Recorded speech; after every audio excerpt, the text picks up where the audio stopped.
Alright, how's everyone doing tonight? I'm doing my Marlin workflow live stream. Just getting the tools here together. I have an iPad I can write on if I need to. I think I turned everything into do not disturb mode. Good. Looks good. I have a code view. I've set it up so that I'm in like mirror mode, so I can actually tell which way I'm supposed to be pointing. I got a close-up view for those important points that I must make, and of course, you know, just this for amusement. And go fish, go, you, come on, go fish, go. Yeah, we got this. All right, so I hope that's working. I'm checking the stream health. Alright, it's looking good. The microphone, I hope that's working for everyone. I will monitor the chat here occasionally when I can do it. Hold on. Where is that? Oh, there it is. Hey, there they are. Hi. Hey, yeah, I'm floating in space. Yeah, it's just me, Lou, Practical Printing, Chris, probably. Unless it's some alias hiding behind Practical Printing. Yeah, so basically tonight what I'm doing is just a little overview of how I work and how this all comes together. I have a green screen to play with, so I figured why not. It kind of gets me out of the way when I'm trying to point out things in the code. Hey, look, see? You can actually see this here. You can kind of like duck if need be. So yeah, this is I'm just going to be basically going over my flow. I wrote some notes, a little like things I want to cover. But in essence, first thing is I want to cover like the tools that I use, and then sort of how I use them and some examples of like going through some pull requests or stuff on Github and working through problems like dealing with things like hi, here I am, dealing with things like conflicts when you try to merge or try to rebase things. And I'm trying to work in more of a rebase type workflow because it's simpler. You move all the changes to the end of the history instead of trying to mix them together with the history. And I find that just easier to do. Sometimes some people like to work where you put them all together at the end, and then you maybe stick them at the end, or you just merge them in, and you have a merge commit that sort of refers to each, all the commits in a row. Anyway, this is getting ahead because this is talking about GitHub stuff, which I have here. Here's GitHub. This is the Marlin on GitHub project. And all the info. All the code can be downloaded here. So we have a desktop option where you can open it up in GitHub Desktop if you happen to have that installed. I recommend using it. It's kind of fun. You can do diffs and things. It's a very basic tool for doing Git stuff, but it kind of leads you along a little bit and gives you some idea of how working with Git is supposed to work. I actually have that running, and that's one of the tools that I use all the time. So for example, here's some changes that are coming along with a pull request right here. And you can see that the changes are shown in red are removal and green are additions or changes are highlighted a little darker, so you can see that this change pertains to this. You can kind of see how the changes are. So it's a cool tool for just being able to track the things you've done and what's being changed in the code, and you can get some sense of why. And oh look, we need a comment here. We needed to change some indentation or some names, whatever, simple stuff. Sometimes simple.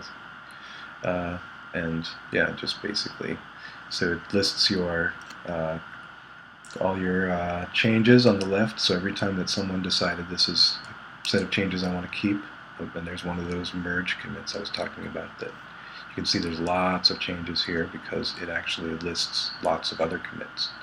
So it's not commit by itself, it's a grouping of other changes.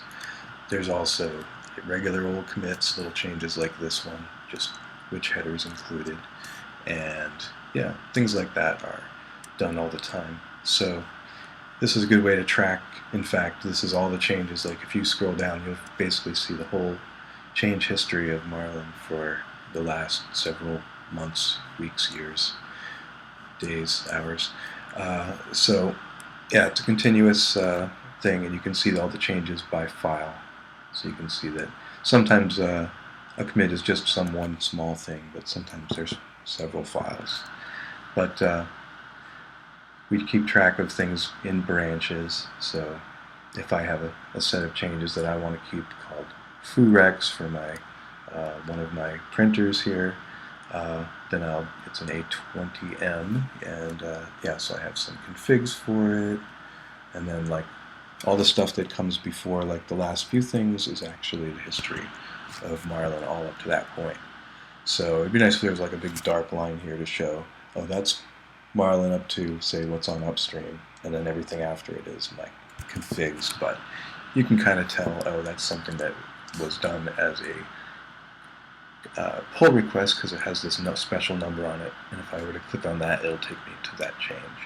So it's a good way to, like, this particular tool very much closely integrates with GitHub so that it's easy to see the changes that I've made. This link might actually try to take me to my own repository. Yeah, it does, and which gives you a broken link.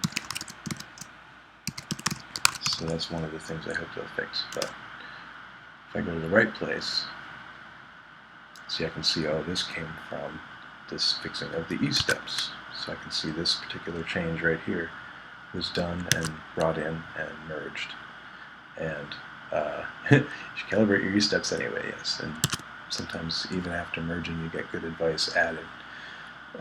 So the workflow is pretty cool.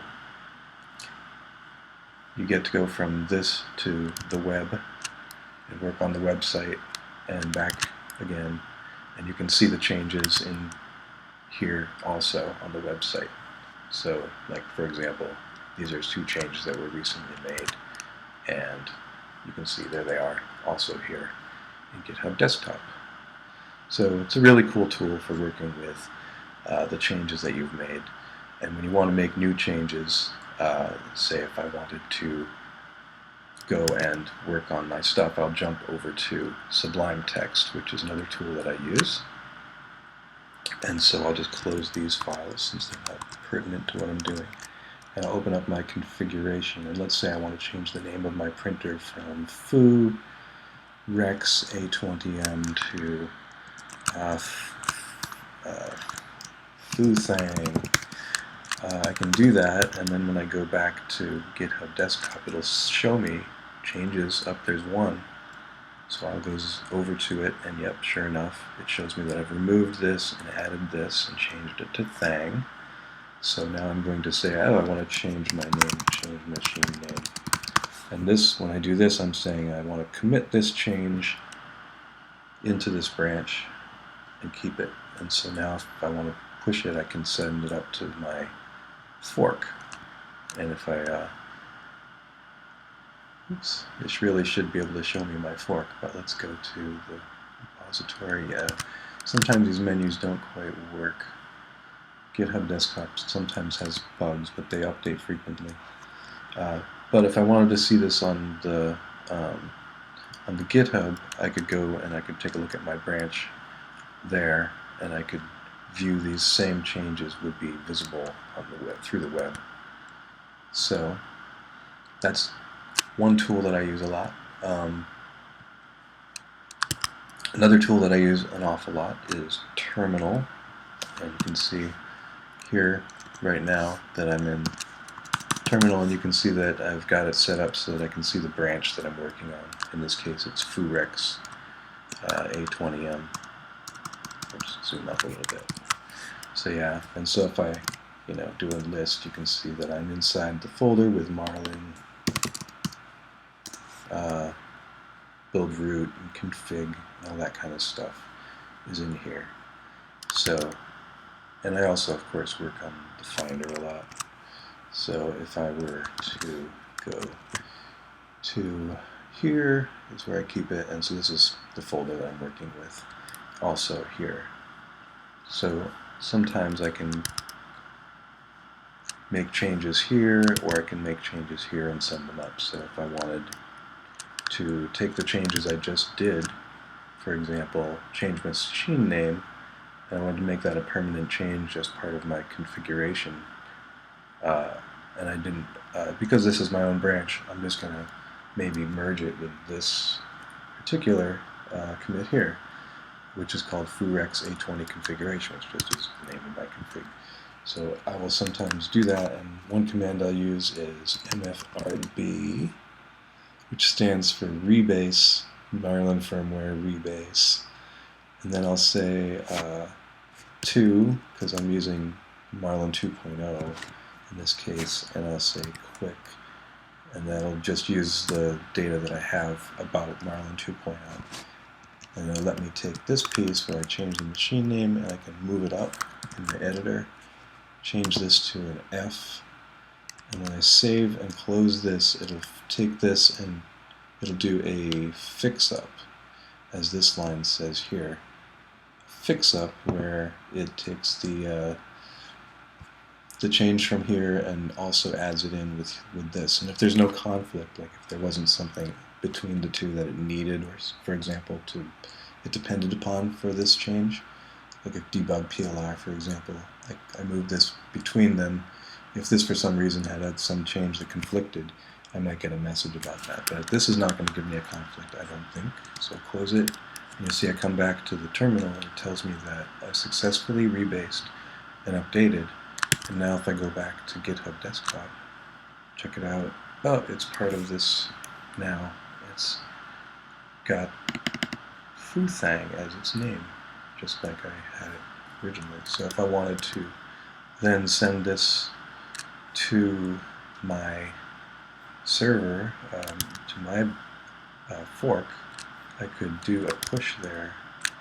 Usually I could do it from GitHub Desktop, but the way it's set up right now, it's behaving weirdly, so I'm just going to do a git. Actually, I'm just going to do a first push, which is another tool that I have. And these are all scripts that I've written.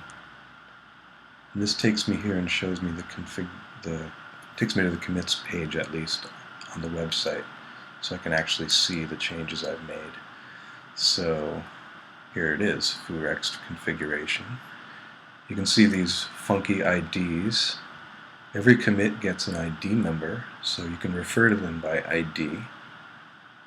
And commit IDs are a funny thing. Even though this commit ID might be very much the same as some other commit ID, like it makes the very same changes, because of when they happen and other things, these commit IDs are always unique.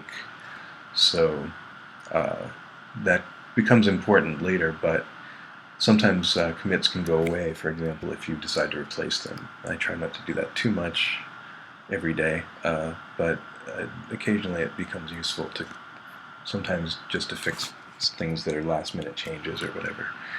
But here you can see that I've got a floating cup.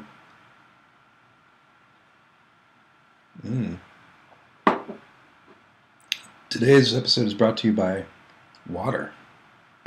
Water. What would we do without it? So back to our program, the commit IDs are so important. They give you this little copy to clipboard, and it lets you, like, I'm going to use this for something later.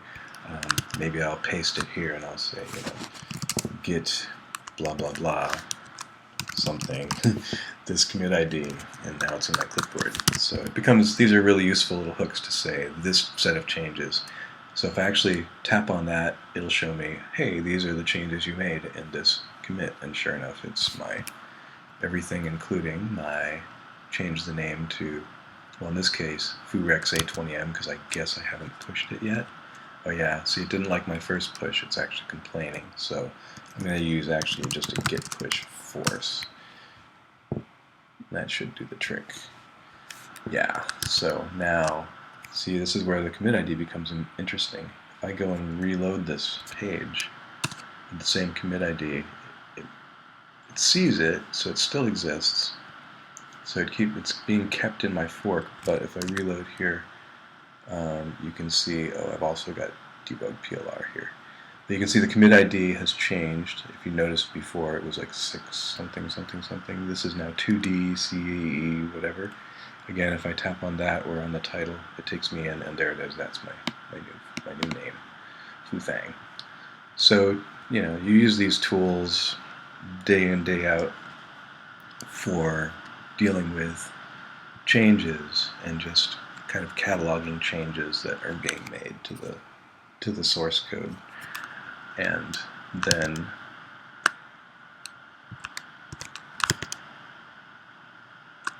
you get submissions called pull requests, which are basically compendiums of changes that other people have made that they would like to say, hey, these would be nice to have in the code base. So let's take a look at one. Here's something called more fixes to GTech A10 A20M.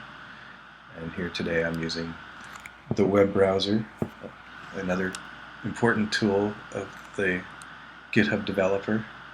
And look, hey, they're giving us something new today. Receive a notification only when an issue has been closed or a pull request has emerged. Okay, cool. So, you know, you can change things now. Thanks, GitHub. So this now is more fixes. Yeah, so this has been getting some attention on these, and you can see these are, let's really lower the feed rate to 500 and the acceleration to 500 instead of 5,000, which is pretty fast acceleration.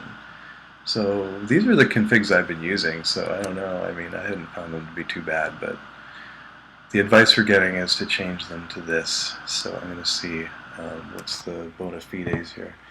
A little bit rates acceleration to more safe D values than default, as these printers shakes with high accelerations. Well, they do. I mean, defaults are fine. You know, they're not the end-all be-all. So let's call this an improvement to configurations. Here I'm putting labels on these things so I can find them later if we decide to, like, you know, look at things in some kind of statistical way. How many things did we get that were configuration changes? It'd be interesting to know. So after I've done that, I'll usually just do a squash and merge. So that seems fine. Generally speaking, something innocuous like this, unless it seems really dangerous, I'll allow it. And we'll see later if somebody really thinks those are terrible settings. Oftentimes you get a much quicker response by creating a negative situation. I don't try to do that intentionally or anything. It's just sometimes every change is always, comes with controversy. Fixed menu overruns. So there's one. Insanity Automation, a regular contributor. As you can see, he got a really good icon, so he decided not to change it. And we know Insanity Automation, he's working a lot with tiny machines in Houston these days, helping them to make everything better. And here we have linear advance values. Values are apparently 1 decimal place is enough. And then here we need a sign and some other things. So I don't know. I remember thought went into some of these. Limits set to 999 or more with types limited to. So, you know, this is the kind of thing I have to do day in, day out. Go through changes, look at them, examine them, consider them. Should these edit items be changed in their format? Are these values useful. If you were editing, for example, your advanced K, do you care about the hundredths of a whatever K represents? Which I know it's written down somewhere. But, or do you only care about tenths? If you only care about tenths, then 5-1 is like 1 to the right of the decimal point. Could be good.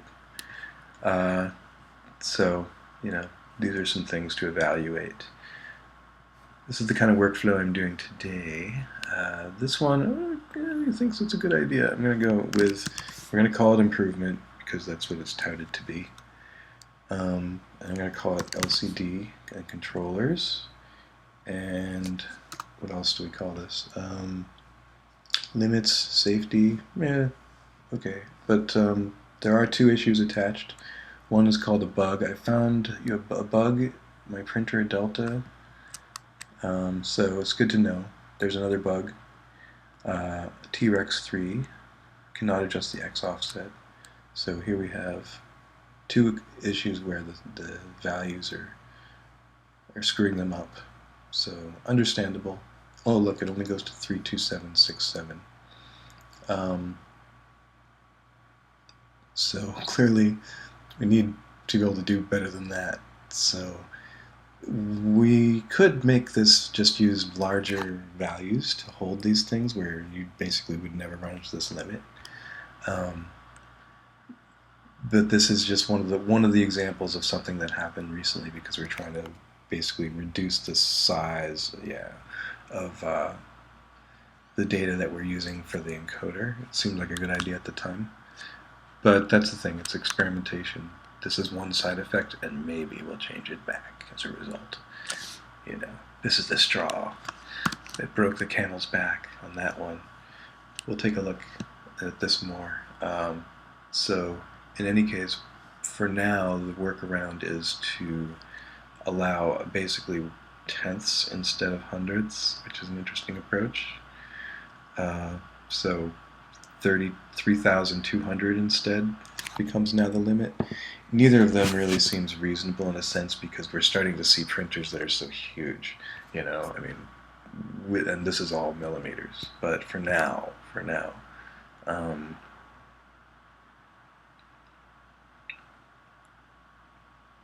yeah, so for now we'll call this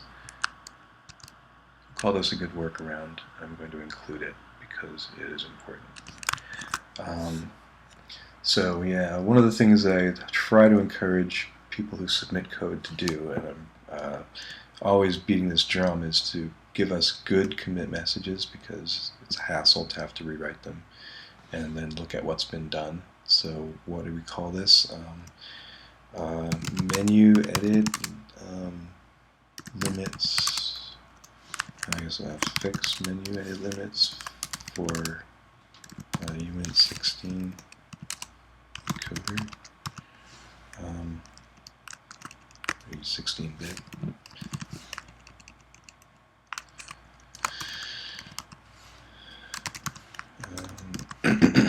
Some editing. I don't know. We call them edit items, I guess. Okay, so there. Call that, and that's the tense we use, fix rather than fixed or fixes, because it's usually shorter and just provides a more concise message, and everything looks consistent. I know. So there's some standards that actually have written up, and this is one of the things. Here is again the Marlin firmware website, another important resource that I use in my everyday stuff, whether it's looking stuff up in the documentation that we wrote before, or adding more to the documentation that we haven't added yet, or needs to be fixed or changed or updated or clarified. So yeah, whatever it may be, set the pin state, debug the pins. Some of these things are pretty comprehensive. You get into G29 and forget it. It's huge. It gets huge. But there's all these details are collected. We try to keep it together so that we know what we're doing, and compare notes and make sure that everything matches up to what's actually happening. So this is a lot of what I use. There are tools here that I'll sometimes use. The bitmap converter is one that I've shown off before. I actually do use it occasionally. It can be really handy for just creating whatever. I also use in conjunction with that, just open up the GIMP. I used to be a Photoshop junkie, but I'm not down too much with subscription software. Just never warmed up to it, so I use a lot more open source stuff, and that's just being consistent with being an open source developer. So I have like helping out with TH3D's icons here and some other stuff, and so I'll use GIMP to work on stuff. So where is that maze game you keep talking about in Marlin? Well, maybe this is it. I don't know yet. I'm just playing with ideas. But yeah, just different things. It's great for working with pixel art, so that's why I utilize it a lot. But it becomes it's really good for the graphical display because I have the actual size here all laid out, so I can always go back and modify stuff. I have layers set up. Where's one? Oops, let's hide the maze. Yeah. Hey, so Furex, it's one of my printer titles, and there's how it's kind of laid out, and I decided to go with, actually I have a round fan on it now, so there is one that doesn't have corners basically. I think we just edited that in the file. But yeah, so I use this, so I can very easily do something like if I wanted to change this TH3D logo here. Let's copy it. Let's see, this is going to work. Do I have to say select layer to selection? Copy. Go to this tool, and I made this field where you can paste an image. There it goes. Yeah. So you got that, and then you can change it to binary, so you can see it inside the browser. So I use this tool quite a bit, just to make things quick and easy to work with. Hide the data, make a comment, make it narrow. Yeah. So I've been playing with this a bit more. There's newer ways of doing the boot screen and the status screen. Yeah, the boot screen too. You can do some other tricks like animated ones, but also the status screen has some more flexibility. So I want to add that here. So that's one of the things that's going to be happening as time allows. But let's take a look at how many pull requests there are first. So I think those couple, so usually I'll just do a couple reloads. Oop, there we go. What else? Fix debug memory dump size. So maybe I can get some idea of workflow. I haven't really done anything where I've done a lot of corrections, and that's kind of what I wanted to demonstrate with the tools that I have and give you a tour of them a little bit. But I'll give you a little breakdown. Let's put GIMP away because that's fun, but bye. Okay, OBS, of course. Today we're using, so let's just close these up. Build root, okay. So one of the things that I've provided for other developers and for myself is a set of scripts. So there was one I was demonstrating before, which was first push. Didn't work, but the idea is after you've created a branch with no connection to, say, GitHub or anything like that, you've just made a new branch for your own work, say as a copy of bug fix 2. You're there when you have a branch, you want to push it to your local, your own fork, not local, but your fork on GitHub. So your local copy up to GitHub. First push is just does the initial push of that, and you can see it's a script. It's just a bash script.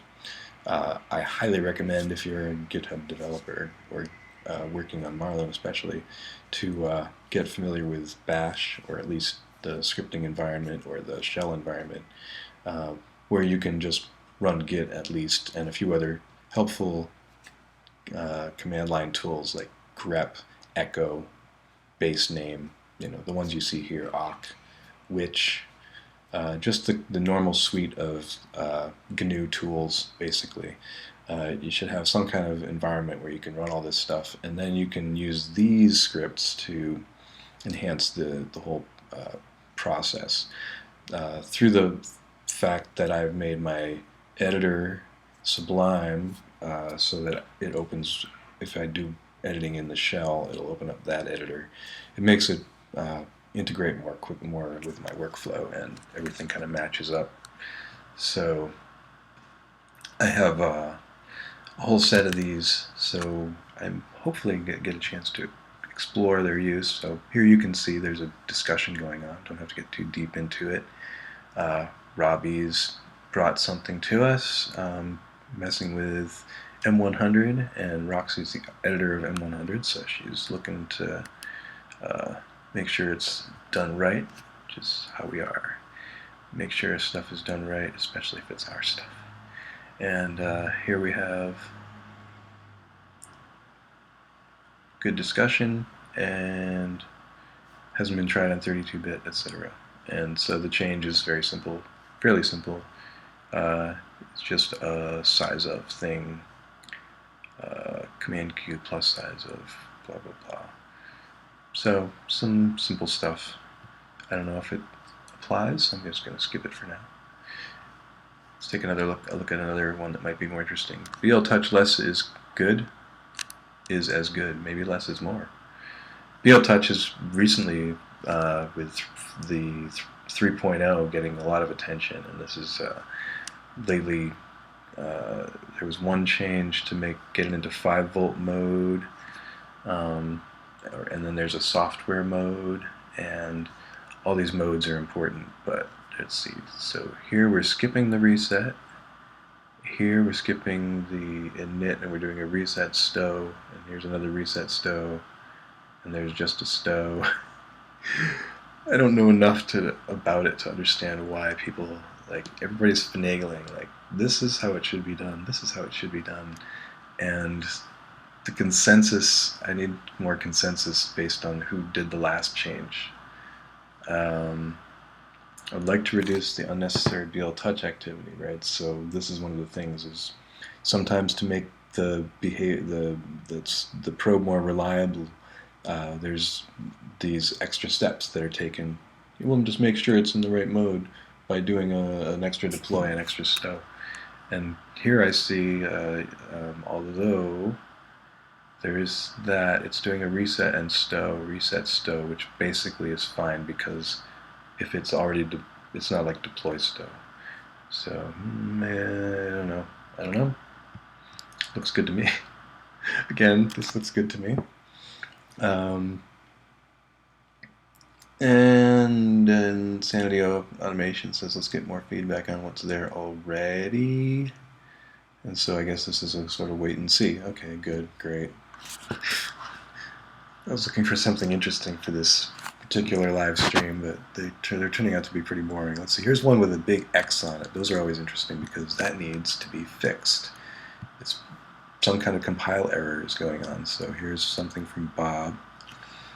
And it has a bunch of old stuff in it. So what often happens here is, although it looks fine when you go to view the file, there'll be a lot of cruft because the basis of the changes is kind of messed up. It looks like it's been put together with merges, which is fine. I tend to avoid merge just because of this sort of mess and the fact that old stuff from old history shows up. So what I would do with this, especially because of the big X, is first resolve the problem. Why the big X? Here, so now we get to see how I would use this tool. So this is a really interesting one. Basically, part of this is probably the use of merge a lot, like this, and these sorts of extra things. Revert. I didn't want this. Revert, please. Try to remove. This comes from really just basically having a difficult understanding of how Git works and some of the tricks you can use in Git, and that's kind of why I'm starting this little live stream series, is because this sort of mess is something that I just, it becomes a hassle to deal with. But I think at least for the purposes of this video, it's interesting. So we'll get a little forensic. So here's what we have. We have a little clipboard button here, which GitHub has been nice enough to add recently. So what I would do now is I use this script called mfadd. I'll paste that script, that string, and I'll give it a name. So bugfix2, and this is going to be more M100 stuff. Yeah, so more M100 compat, and then I'll add the ID on it. So it's 13962. And that just makes it easier to tell if it's closed later, like if I forget about this branch or something. So here we go, adding. Voila! Now I've just created a branch. It's done all the work for me. So mfadd is one of those fancy scripts that I was talking about. Here you can see what it does. Add a remote and fetch it. Optionally copy a branch, which is what I did. Add a remote, fetched it, and copied a branch. So what's a remote? Well, in Git parlance, a remote is anybody's fork, in essence. If I want to, like for example on the GitHub service, each fork is a GitHub repository, or a Git repository on GitHub. Other services can host Git repositories, and of course you can make your own. And your local copy is another Git repository. And if you were to make your laptop or desktop into a web server, it would be a lot like GitHub, essentially, because you could connect to it remotely and do all the same kind of stuff you do from here talking to GitHub, like changing branches and sending new commits and stuff. So yeah, and basically all you're doing is sending diffs back and forth. All a commit is a diff, the changes you made in a file that shows what the changes were on each line. And it looks a lot like the red and green lines we looked at in GitHub Desktop. It's like, what did you add, what did you remove, and each of these little blobs gets a special ID on it, the commit ID, and that is a commit. And basically, GitHub is just a big, long, huge list of these commits, these changes. And managing them is like, is this. And we put good, titles on them so we can see what they are. And hopefully we don't have to look at their IDs and the diffs and all that stuff, which gets ugly. We just want to know what the changes are and be able to see, what the changes were sort of visibly in a visual way. So that's what this set of tools is allowing for me, is to sort of quickly get through the ugly stuff and just get the remote, which is somebody's fork, pull references to their branches from their fork, which is what fetching does. So even though I may have added a remote, let's say I add a remote to some guy named Shit Creek, and then I want to fetch his remote, I'll fetch it, and then I'll get references to all his branches, and then I can actually do right there, I can say, check out a branch and give me a copy, and it'll actually make a copy of his branch in my working copy. And it won't actually point anywhere at that point. It's sort of just like a referenceless blob that is a copy of his branch. If I wanted to then make a copy on my fork, I could push it there, and then it would have, I could set it up so that it automatically, when I say git push, it knows where to push it, say to my fork or back to his. And so working with those, I just find it easier to use these little scripts that shorten the process. As you can imagine, it's like, you can see here it's got a couple of git, in the end it only ends up being a couple of git commands, git remote add, and then git fetch, and then finally here the last one, git checkout. So it just makes sure that I get everything. So now what I've done is actually done that. I have this now. If we go and look at GitHub Desktop, at the history, we can see here's all Bob's changes, and maybe we can figure out where the history kind of diverged. But what I'm going to do, just to kind of clean it up, is I'm going to assume that it's close to the current. I know it's close to the current Marlin, or at least the changes that it adds up to. are fairly simple and small. So what I'm going to try and do is just do a rebase on it. So what is a rebase? It is taking all the changes that were made, and there's going to be some individual number of commits that are Bob's commits that are separate from the changes that are already inside Marlin. And those are going to be grouped together and brought to the end of the history, and hopefully they're very clean and they'll be easy to move and it'll just happen all at once. But more likely there'll be conflicts, and this is where it gets interesting, and where I get to use, again, the interesting, fun tools that I've introduced a little bit here.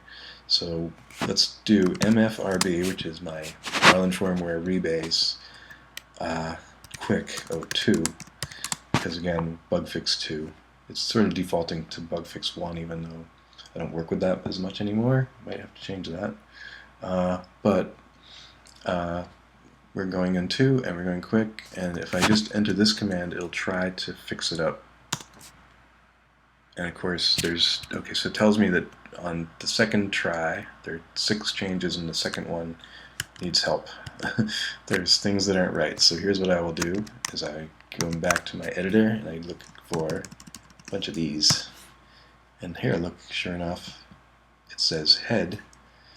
So this is why I like Sublime. It's quick to search and find stuff.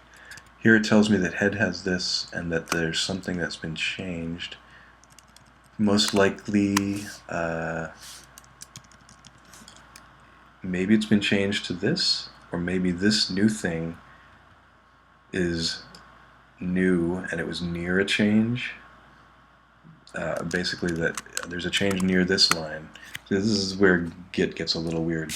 You don't know from this context what the reason for this conflict is, whether this is a new change that was made in the code base recently, since Bob created and started making his changes, and that this is actually his changes, maybe this line, for example. And because it's near this line, it says, well, this line near this line is different from this line, which is new, and maybe you want this line, which is old. You know what I mean? Because this is new. Or whatever. So it's a little weird, but this is the essence of why you try to figure out from conflicts what they might be. So I have to look for a little more evidence. So here we come back to this and we look at this particular section, line 234 and M100, and see if it's intentional, and or if it's maybe the final version of what we got. So the lines have moved a little, and I don't see, oh, there it is. So yeah, it looks like he's actually intentionally removed this. So okay, I'm going to say that that's intended. Okay, that was easy. Nothing else? The next thing I do is I use a little shortcut, grco, which just stands for git rebase continue, and it's actually exactly the same as typing git rebase continue, because right now it says, and you can see on the command line because of my little add-on, not only does it show me the branch, but it tells me that I'm in rebase on step 2 of 6. That just comes from the little add-on. Here we go, git rebase continue, or grco for short, and sure enough, everything else is fine. So actually his changes are pretty clean, fortunately, and now you can see they're all kind of grouped together at the end here, and sometimes that's good. So you say remove unwanted file from, and so we can see, was this intended, and then oops, maybe I didn't want to do that, so here he's reverted something. So once again, remove the file. So what I might do is squish all these together and then push it, and then leave instructions for the developer to grab, for the contributor to grab the latest copy, so that he just has a cleaned up one that will actually be easier to work with and won't have this do, undo stuff that makes it a little harder to see the changes isolated. So what I'm going to do is, if I do Marlin firmware rebase 2 quick again, if I do this again, this is really kind of cool because it will Now jump to the interactive rebase because it didn't need any conflicts. So I'm able to jump to this part, which is the important part. More Python updates, blah, blah, blah. Okay, so let's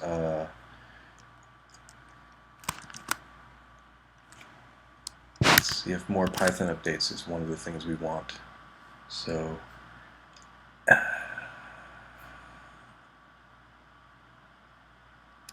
okay,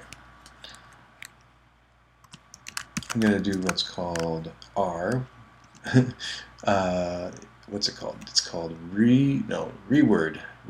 So if I put R on this one, it'll come around and it'll ask me to change the title or basically the commit description. The rest of these, if I make these all Fs, it'll basically try to do fix-ups and merge them all up with the one at the top. So let's just do that. Okay, more Python updates, follow up to. And we'll call this, what was the original title? Going back. Right. We'll just call it more M100 fix-ups. And let's see if we get everything we want all mixed together. Yes. Okay. So I think this might be what he wanted. I hope. Pointer, start free memory. Okay. That all looks like, yeah. So if I push this now, if I say git push, this is what I get. Oh, you can't just push it. It's not yours. You have to specify where you want to push it. Actually, it's not that it isn't mine. It just doesn't have any reference to any remote. If I were to look at this branch, git branch, vv grep, I'll just put the whole name in. If I look for this branch, yeah, it knows that it's there. It knows that it's that. Yeah, I wonder why it doesn't let me just push it directly. But I do have, actually also, if I go to my thing here, I have this whole folder, ghpc, push current branch to its remote. This is kind of another tool that I haven't added to the GitHub repository, but it does a push to whatever it can, basically. So if I see GitHub push current, I guess is what it stands for, PC, it'll try, and hey, I successfully pushed it to where you wanted me to. And I had to force push it. It'll actually tell me.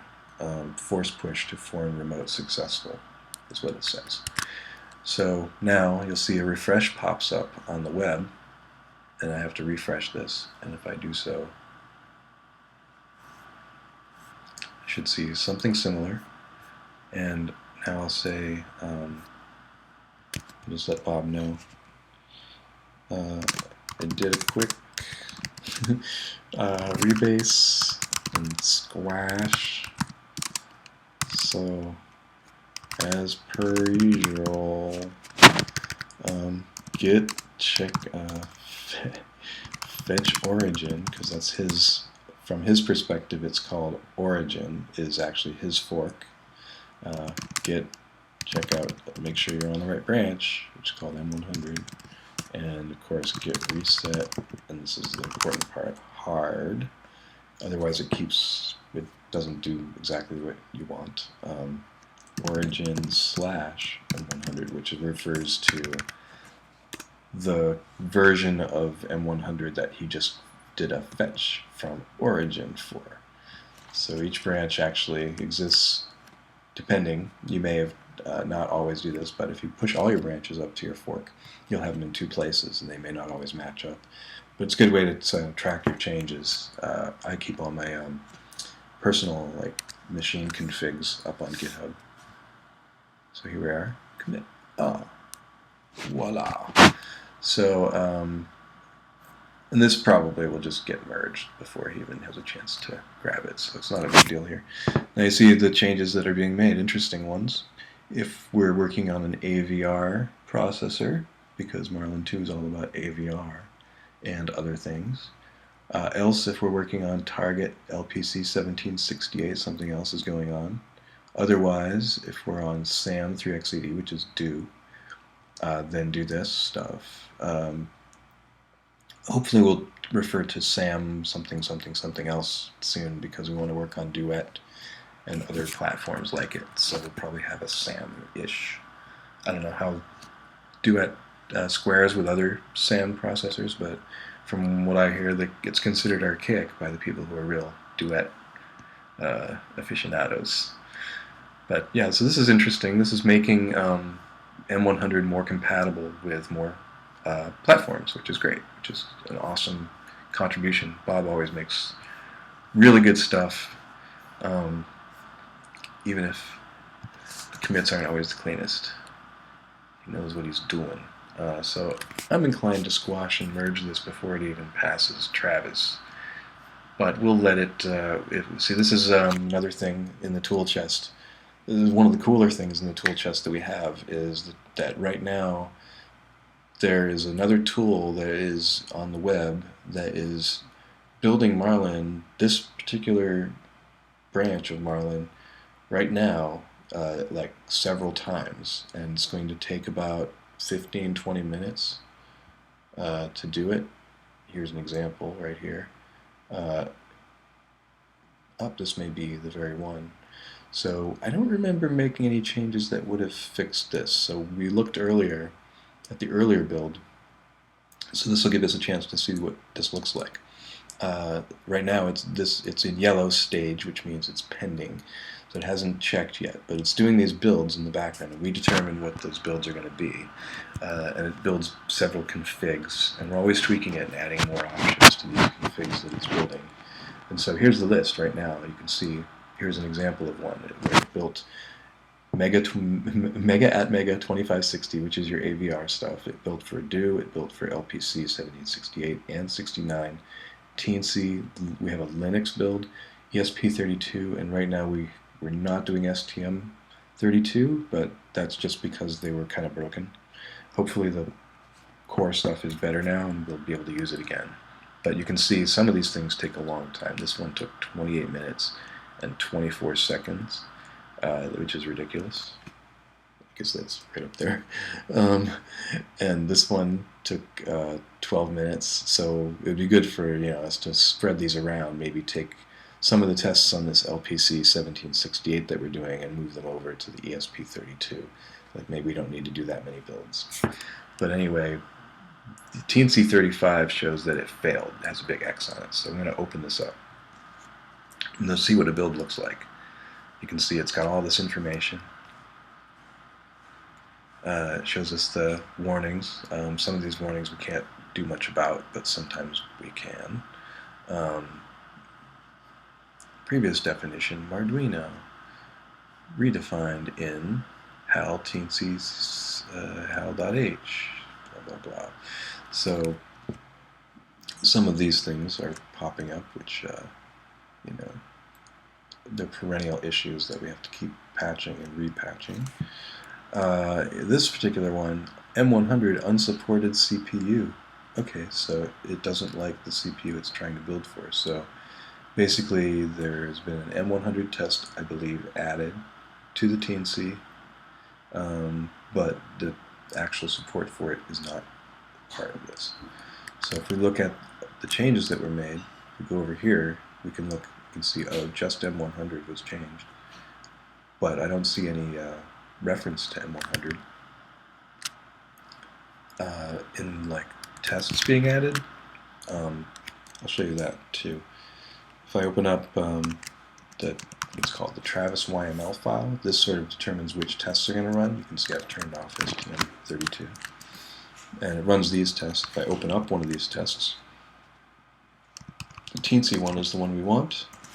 And we look for M100. Okay, there is an M100 test here.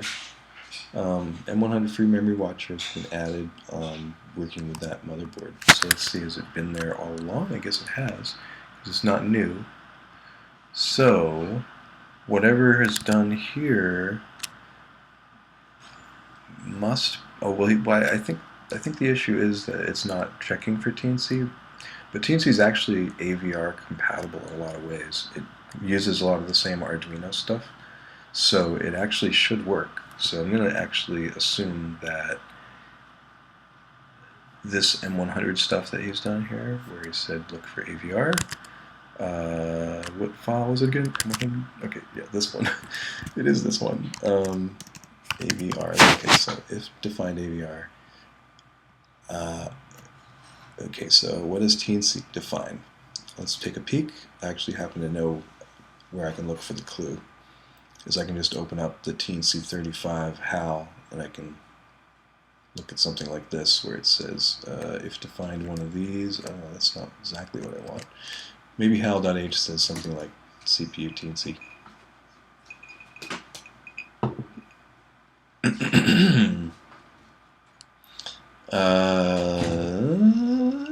There it is 32-bit Teensy. Okay, here we go. So I think if I say this, if defined or is 32-bit Teensy, it might be okay. I'm gonna take a chance, and you know, I'm all about squishing lines, so it's just me. Okay. So yeah, again, why do I like Sublime so much? It's just fast.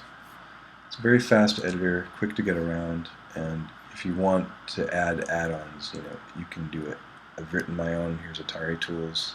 I'm going to do another live stream about that, but Cartesian to Scala, you know, that's another example. It's just a script that runs and converts G-code to G-code that's more suitable for a Scala, so it doesn't have to do any kinematics.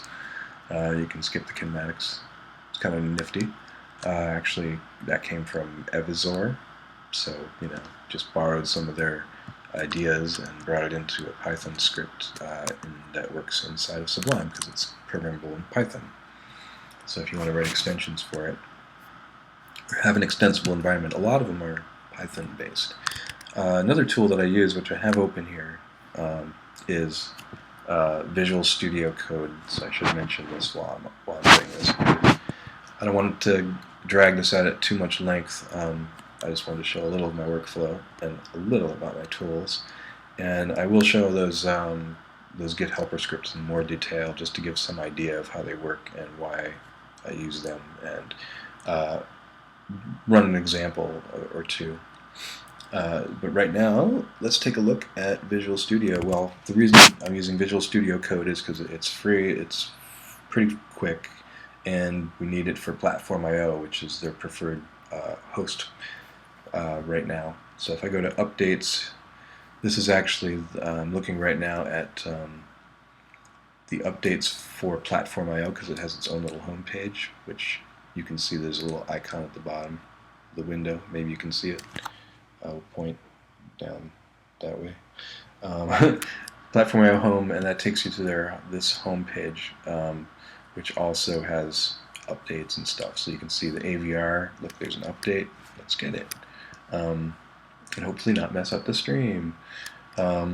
AtmelSam, Espressif, yes, ESP32, there's an STM32 update, Teensy update. Look, it's been successfully updated. Look at all this stuff.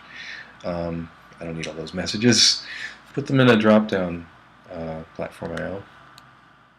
A little triangle that express, you know, with the rest of it. I just need the basics. So yeah, basically, we have this whole host which lets us build for different platforms very quickly. So right now, if you've seen building in Arduino before, you use the little verify button, so-called, which just compiles it. And lately, I have to hit it like 2 or 3 times to get it to finish compiling. It'll keep quitting on it. It doesn't quit, but it just throws some weird error, and that apparently isn't really an error because it can continue just fine. Then there's upload, and you upload to your serial port, whatever it might be. You'll have one that's listed that doesn't say Bluetooth incoming port, and that'll be, you know, your printer. You can upload your firmware. All that's the same, essentially, in Visual Studio Code, except you'll use. I'll just open up Marlin CPP just so I have basis, and you use terminal run task or build task, and you say, oh, I want to build for whatever you want to build for, and there's a whole list of the platforms that are inside the platform.io.ini file. Again, part of the whole equation, I guess you'd call it, of platform.io. An essential part of it is the platform.io.ini file, and that makes it all work. It's the one file we have inside Marlin that essentially hooks it in, and then we also have some auto build stuff which changes the way that it behaves, and also uses Python. Again, Python is everywhere. But yeah, so you can see from this long list, build for all these different platforms. So normally I would do something like build mega at mega. So right now I think that the thing I have open, it's probably just the default config. So it's going to build, and as you can see, it's doing the build as per usual. And hopefully it's not, again, messing up the stream, because it's a lot of CPU and my computer's getting hot. But yeah, so this is fairly, I find it to be maybe quicker than in building than Arduino. It's hard to tell. I haven't really timed it, but I would like to. I know that the build sizes are different, so there's something different going on. They may be using different versions of the compiler. So, but once it's done the build, it'll, here the last part, linking, is a last important step. Hopefully it cleans it up. And voila, it says, if you see the word success here, that's great. In green, that's what you want. Success in green. And yeah, voila. So everything built just fine. In the last bit, it tells us the data, 24, 77 bytes, and program 53. So pretty small. You could imagine fitting Marlin on a 64K board. Just fine. You wouldn't have too many features, but it can be done. Isn't that great? Isn't it great to know 2.0 still fits? So all these things that it built for, all these others were skipped. You could conceivably, as this implies, build for several environments all at once, but we don't generally do that. But you could. You definitely could. So I don't use this tool a lot. I use it when I need to test other environments and other platforms, so more and more all the time, but generally speaking, for these printers I can almost always just use Arduino. But this is nice because when you do the upload part, it automatically finds the serial port for you, so you can usually skip that part, which is nice. So Visual Studio Code, another essential tool, so I'm just going to put it away because it'll make my computer run cooler. So back to GitHub Desktop. Yeah, this tool actually turns out to be really useful for all kinds of things. So I'm going to see, oh well, let's submit this change and see if it helps with the Teensy problem. Teensy is AVR like? Question mark? I'm just going to ask, and we'll push it up and we'll see. Sometimes these things are just, just a question. This change I'm going to keep separate. So I can just push it direct, like with no -F on it or anything like that, and not having to use, I could have used the GHPC and it would have tried first to do the push without having to force it, and if it could, then it would be done. So I could use it, but I just wanted you to see that it was git push to his thing. Oh yeah, and here's the way that this command works, if you're curious. Pushing to a remote named Bob the Kun. What am I pushing? I'm pushing the head, which is the head of this branch that I'm in right now, M100 command 13962, and I'm pushing it to his branch called M100 on his fork. So all of that is contained here. And I could say head twiddle1, and that would mean go one commit before the last commit and push that instead, and that would become the head of his branch. Well, I'd have to use to do that at this point, I have to say F. But if I hadn't pushed it already, I could leave it on. So that's kind of how that works. So anyway, yeah, you can. I don't use, again, I use git push -f an awful lot because I like my branches to be rebased and clean. And that's part of the rebase workflow, is you're generally doing a rebase and then you're using a force push to rewrite the history of a branch that may be, for example, a pull request. That tends to be harmless, but unless you have to get people on board, you have to get the contributors on board with working in this manner, because it requires doing a little extra step to fetch the latest changes if it's been squashed and rebased. And, you know, I'll let commits pile up to a certain point, but if there's a lot of stuff going on with regard to rebasing, then it's like sometimes it's just easier to bring everything together, squish it down, and then continue from that point on. Fortunately, most pull requests are not long-lived, but the longer-lived ones, yeah, you definitely have to manage them a little differently.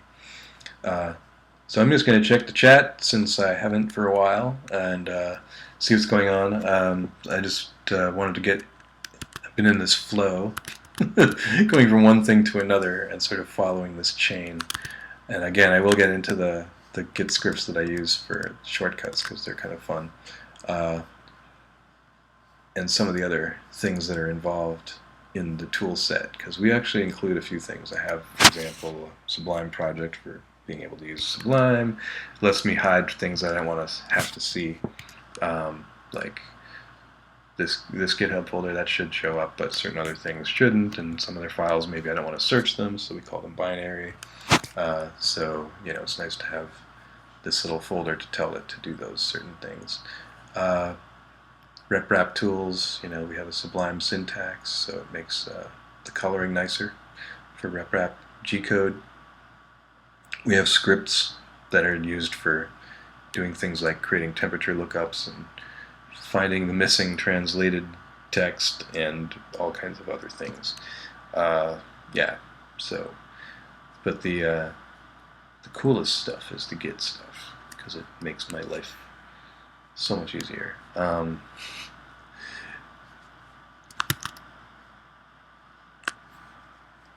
Venturing into the chat. Does Platform I/O allow for flat file configuration? Actually, yeah. I mean, basically, we do have Platform I/O support in Marlin 119. It has a platformio.io ini file with it, so you can actually build Marlin 1.1 in Platform I/O. It just doesn't have all the platforms, just the few that it can support. So it might be able to build for Do, Sam. Anyway, let's see if closing that out. So we saw that there were errors, so we're waiting now for this one to finish, and we'll get a closer look at the errors if there's still more errors. Meanwhile, back to the chat. I have not revealed the Easter egg yet. Maybe later. We'll see. Yeah, rebasing can cause conflict if not managed correctly. Yeah, as of course, yeah, the way that rebase causes conflict is that you may have, for example, some point in history, and history works like this. You may have some point in history that has gone along for a period of time, and you're up to, like, oh, I don't know, let's say June 10, and then someone may, you know, make a small change and and when rebasing, you know, if you push the stuff, if you're rebasing, like, say, stuff that's on GitHub or that you might be sharing with other people, this is where the conflicts come in, because you may have changed the history and removed some commits at the end and put new commits there, and they may have these commits that used to be there, and now they're no longer there, and they're going to try to work with that. And when they try to work with it, they may say, I'm going to push this new, you know, contribution, but those other weird commits that were no longer there and now pop up in that contribution, and they're like, oh, those are gone. Sometimes they're changes that were somehow merged in, and so they just sort of disappear. They don't appear like actual changes when you look at them, but they are a hassle to have to deal with. So What I try to do is like very quickly. Try to very quickly turn around if I need to do any kind of quick tweak to the history after doing something stupid.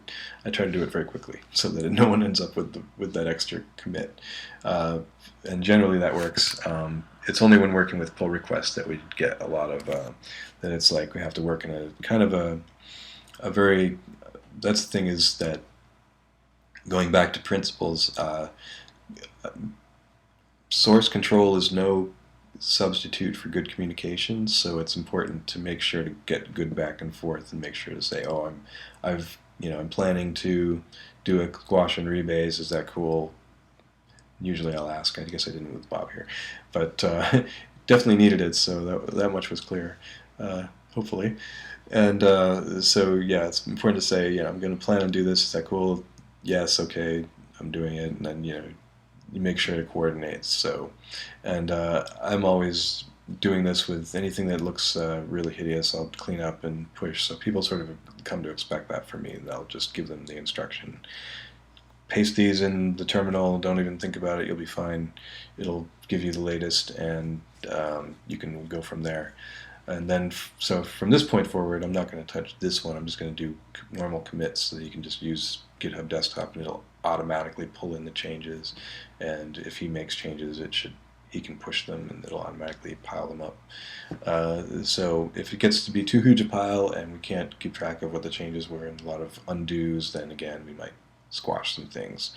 So yeah, it does become a mess, so it's important to coordinate and of course get through these pull requests quickly if we can, so that everything is coordinated.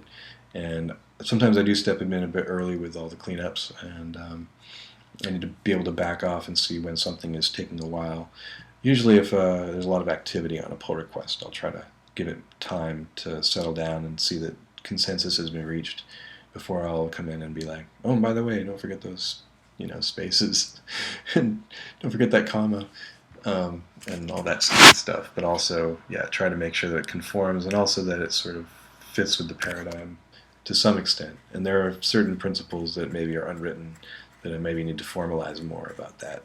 And I'll talk more about that in future live streams, about the ideas of certain things. You could say, just to give a base example, like being able to keep Marlin running within a 64K board.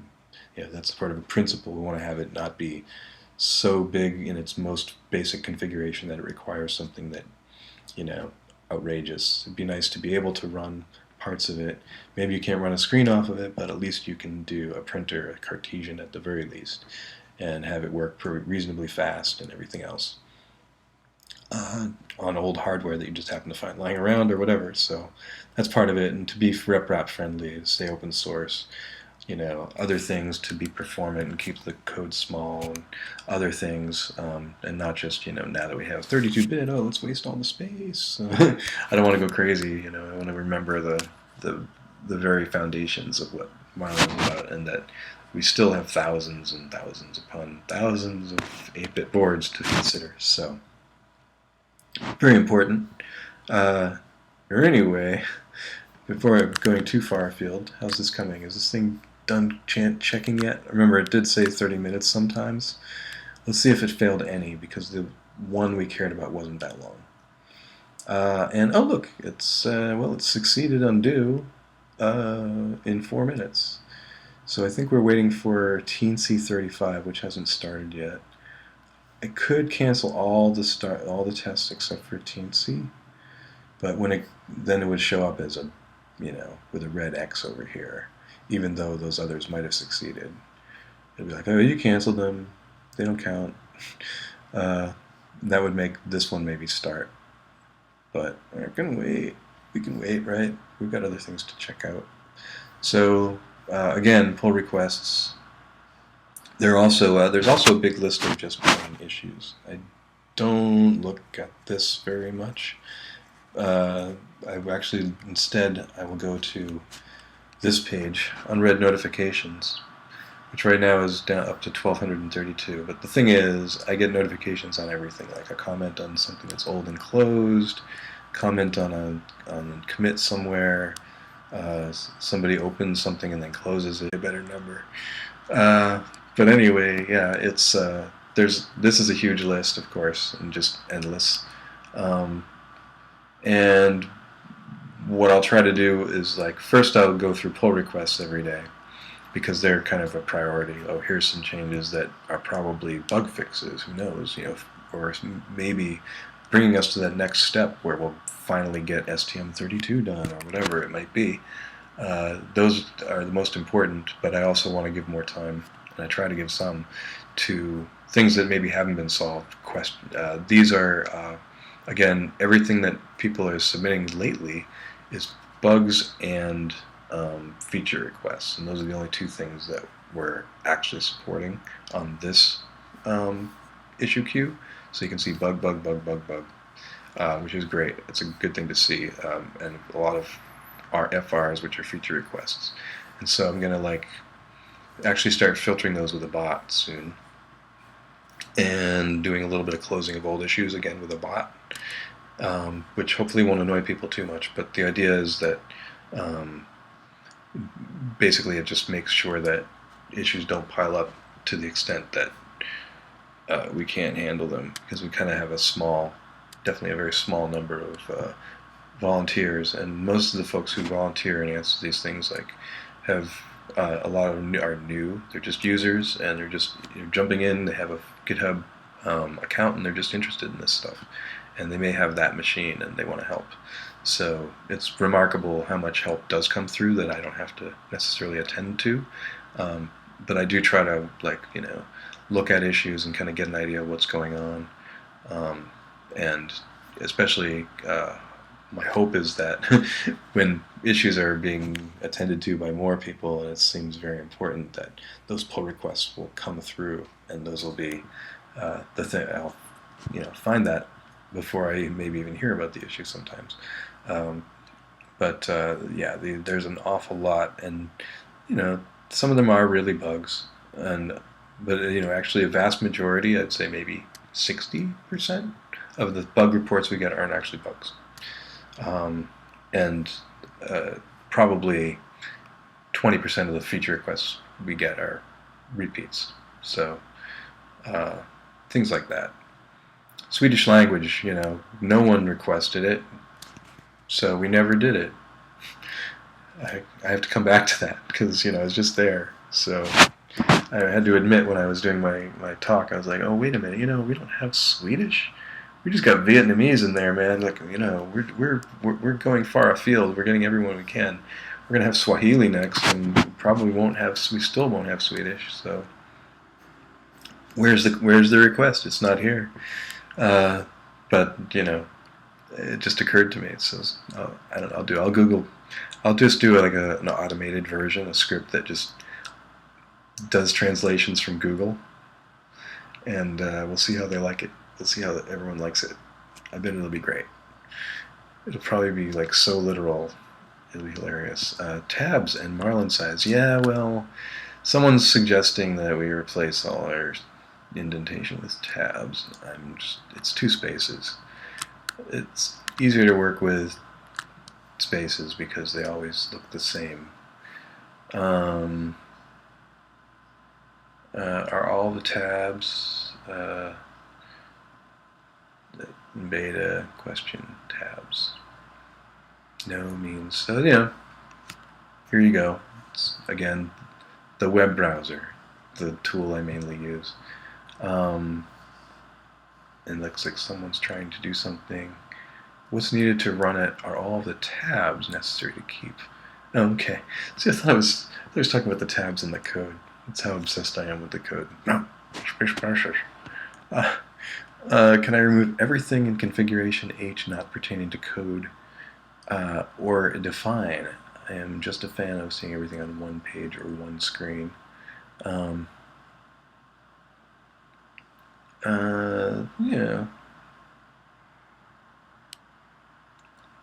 Yeah.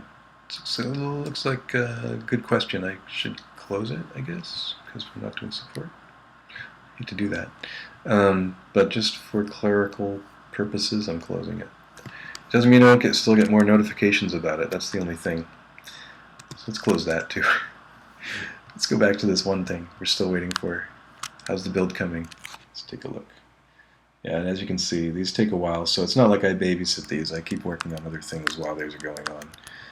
So let us return to our helper scripts. So among the other things I will often do is if I need to make a pull request, I'll just go to the, I will take, well, I'll go through the process. I will first say mf new 2, and that creates a new branch. I'll give it a name from bugfix2, and I'll just call it fun new feature.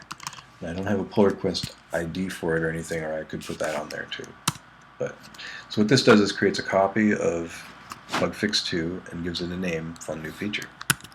So now I could have done that here, but this has the advantage also of like automatically grabbing the latest bugfix2, unless I say -q, which I'm not sure if I've added to mfnew yet, but I did to a few others. Q is just quick, don't bother to grab the latest because it slows things down. So now I have fun new feature, and this last thing here is 13948, so it's the last commit that was added, and you can see that was this change from insanity automation relating to the sizes of numbers being edited in certain menu items.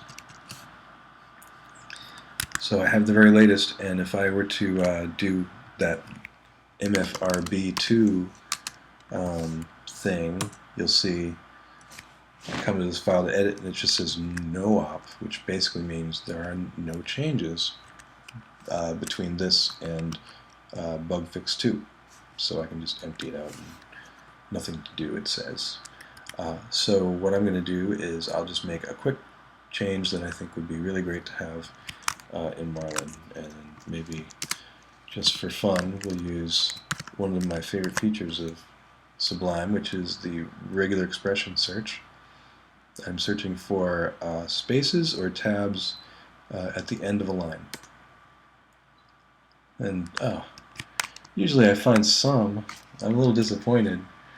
Let's see, is there anything else that I could find? Let's just look for tabs in general. I don't know. Some files are supposed to have them, like that one is. Let's look for them in H and CPP files. So again, multi-file search. This actually works unlike in Atom. I can search for multiple lines, and okay, so here's some things. Okay, USB. USB is one of the ones that I permit to keep its tabs because it's an external library, and we may just completely replace it tomorrow for all I know. So for now, oh wait, I should have said -USB. You can do that. You can say this and this, but not that. And sure enough, what do you know? There's no tabs. Okay, well, try to think of an interesting change that would be fun to keep. Well, how about this? Let's change one of these. Instead of me and putting my name in this silly thing, I will call this my fork. So it's clear that it's somebody's fork. And there, we'll just do that change. Here we go. Now I come to GitHub Desktop. I'm just going to make the commit here. So I'll give it a nice name, better label for mfad. Commit. Okay, and now if I want to turn this into a pull request just for you guys, I would say mfpr2. So it automatically is going to make this a pull request that should go to bugfix2. It's basically asking, please somebody put this change into bugfix2. And sure enough, it opens up two tabs. And one of the tabs is the commits. So you can see there it is, better label for mfadd. And the other one is this, where it says better label for mfadd, which is the commit title I gave it. It's already automatically here. If there were two commits, it would say something else like the name of the branch. And then there's this template. Filling out this template is required. Pull request without a clear description, etc. So I'm just going to fill out a template. Hey, test pull request. for the live stream at about 90 minutes. Yeah, I only wanted to go this for about an hour, so I'm gonna cut it out short at 2 hours. So you got 30 minutes to get all those fabulous questions in. So then I would say create pull request, and my pull request would show up in the list along with all the others. So this being as silly as it is, I'm not actually going to make a pull request for it. I could give it a label, improvement, documentation maybe. And here as we scroll down, you can see there's my change. And again, little clipboardy thing. But yeah, this makes it really simple. I just say MFPR and I'm there, 2. MFPR 2. If I want to make a pull request against one, I would just say MFPR or MFPR1. And I can say -Q to skip the extra step of grabbing the latest things. But that makes it really quick. So that's one that I use. So MFAdd, MFClean I'll use to automatically remove branches that may have been merged. Since we've been using squash and merge, however, those have been difficult because the old merge would actually merge the commits themselves with the same commit IDs, so you would end up with the head of bugfix 2 would be somewhere either on or ahead of the commit you made in your pull request. Now we use squash, so it actually creates a whole new ID that is no longer like, I can't just look at my branches and say, oh, that one is already merged, because it may have totally different commits in it that have all been squashed down to one. So how to determine that is kind of lost now. I think the one thing I may be able to do is at least do a scrub where I look for the closed pull request numbers and then remove all the branches that are on the closed ones, because I'm actually adding the numbers to them now pretty regularly. But just to give you an idea of where that's at, git branch, if I just do a git branch, this is like all these BF1s and BF2s, these are all like just custom branches that I've been working on. And most of them associated with pull requests, but as you can see, they're just endless. There's so many. So cleaning them up and figuring out which ones have I merged yet, which ones have I not, automating that is going to be needed. So mfclean used to be better at that. It's not so great now. But if I say mfclean, you'll see fetching latest upstream and origin, which is Marlin firmware plus my fork, and then it grabs, and then it checks to see, hey, you might want to remove these references because the branches are gone or whatever. Remote, yeah, these branches no longer exist. And then not deleting others not yet merged, etc., etc. So it doesn't do as much as it used to. That used to be a much better tool. MFAdd, mfdoc will come to mffp, push the given commit immediately. So here we have my fun new feature. I'm actually going to use mffp2 right now.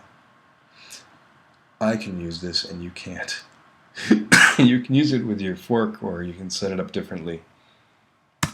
But what this does is just takes the head that I have right now and it just pushes it. And I could have named head minus, head 1 or some commit ID or whatever.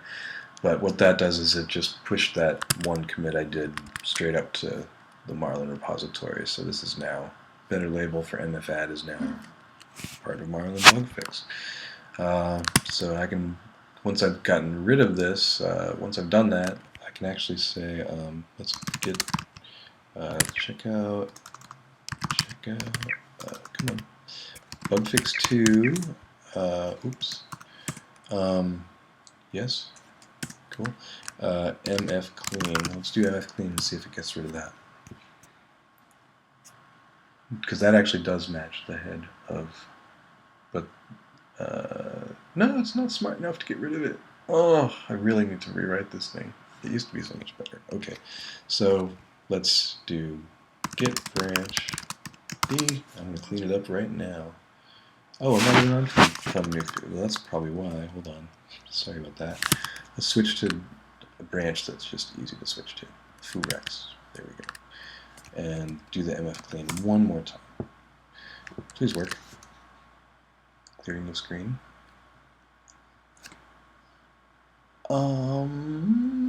No.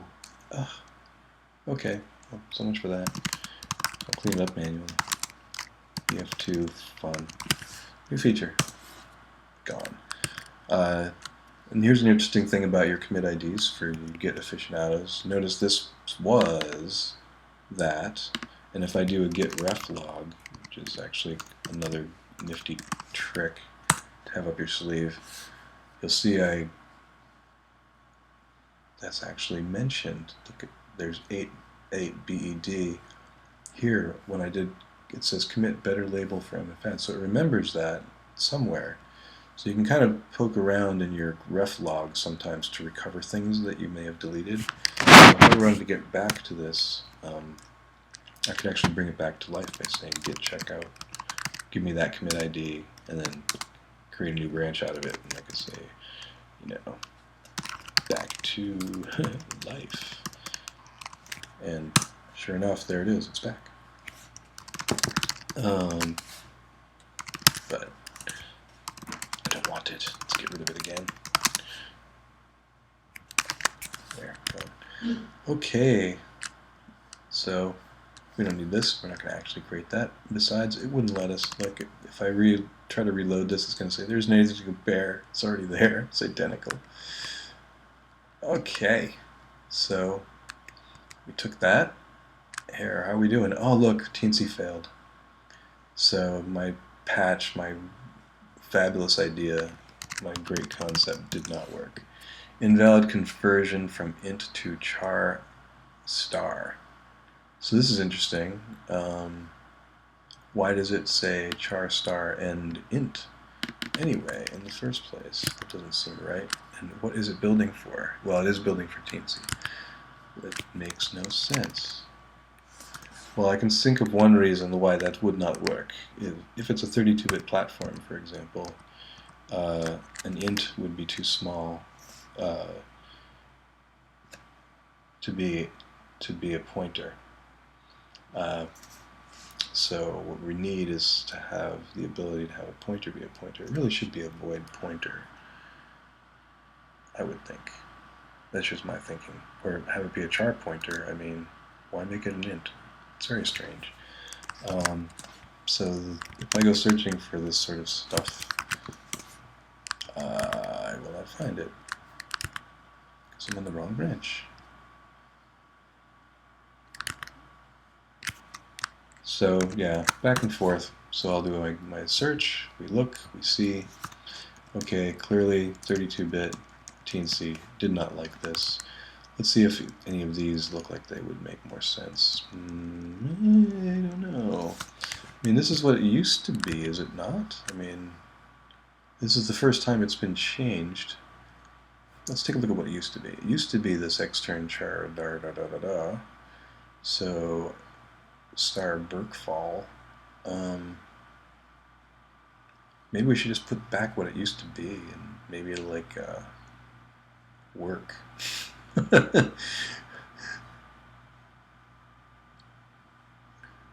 Yeah, this is an interesting conundrum. So to understand the problem here, I mean, this is just a thing that's trying to like use tricks to get the position of the stack and the position of the end of the heap, which is like where malloc, isn't that a great name? Sounds like some kind of villain from like Marvel. Well, anyway, it's so what this is trying to do is just basically make it work on different things. And right now, the Teensy used to work, but now it won't work. So why, I don't know.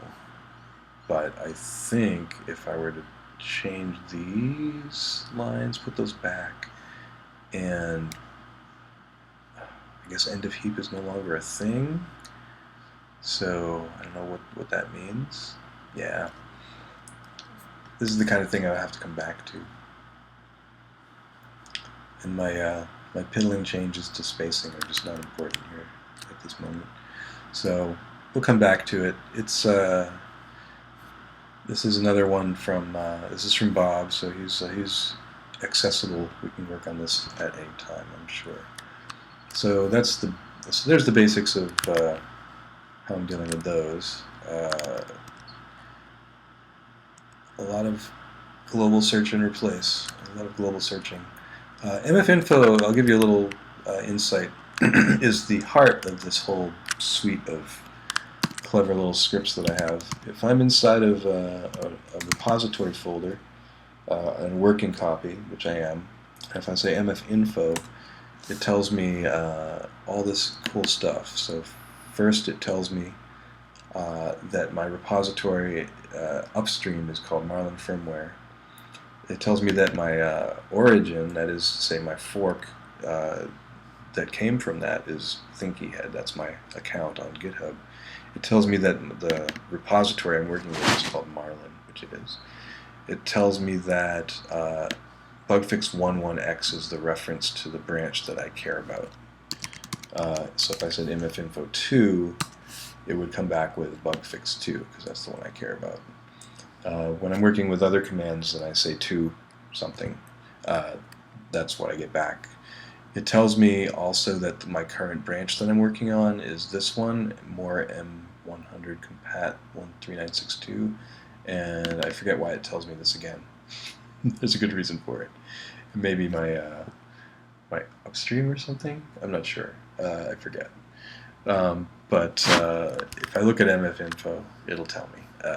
Yeah, the last thing is more, and in this case, the more is some value that I've given it. So if I said, oh, hello, yeah. So as you can see, that's meant to specify an alternative branch to the one that I'm maybe on.